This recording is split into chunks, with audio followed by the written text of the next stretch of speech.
말도 안 되는 말도 안 되는 이야기입니다. 평범한 도로 위를 중위 중이었던 제보자. 그런데 좌회전하는 순간 사고가 났는데요. 제보자가 좌회전하는 그때 직진하는 상대 차량과 충돌을 하고 말았습니다. 이번 사고로 제보자는 전치 2주의 부상을 당했고 120만 원의 차량 피해를 입었다는데요.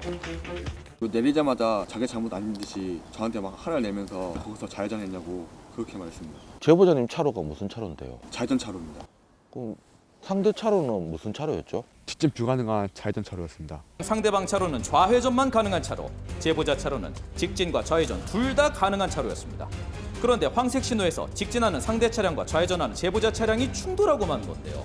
상대 차주가 일반적인 피해자라고 주장하면서 경찰서에 갔는데 신호 위반으로 둘 다 가해자라 하셔가지고 우리 보험사에서 50대 50을 불렀는데 저도 이제 인정 못하고 상대도 인정 못해가지고 현재 소송 진행 중입니다. 먼저 상대 차량의 경우에는 교차로 진입 전 황색 신호라면 멈춰야 되는데 그대로 진행한 과실이 있고요.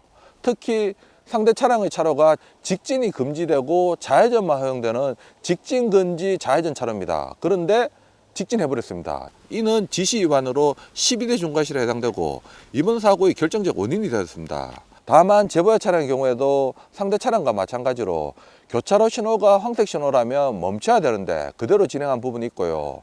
황색 진행한다면 더욱더 주의하면서 운전해야 되는데 이를 다 하지 못한 일부 과실이 있습니다. 상대 차량의 과실은 80%, 제보자 차량 과실은 20%로 평가됩니다.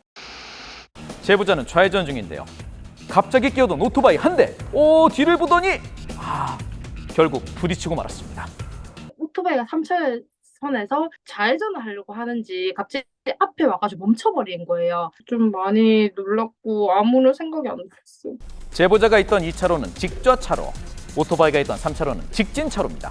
그런데 오토바이가 갑자기 차로를 변경한 거죠. 자, 반대편에서 촬영된 블랙박스입니다. 사고 당시 오토바이는 방향 지시등도 켜지 않은 상태였습니다. 다행히 크게 다친 사람은 없었고 제보자 차량의 앞범퍼와 오토바이에 흠집이 생겼습니다.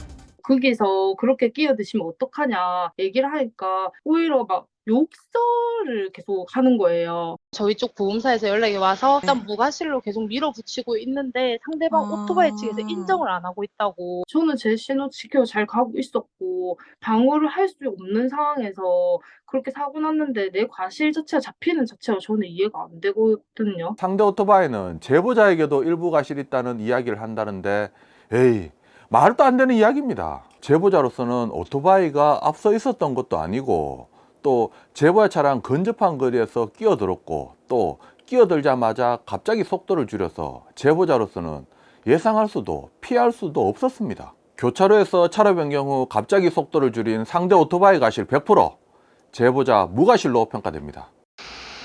녹색 신호를 받아 직진하던 제보자 차량과 좌회전을 시도한 맞은편 차량. 동시에 진입하자 충돌 사고가 발생했는데요.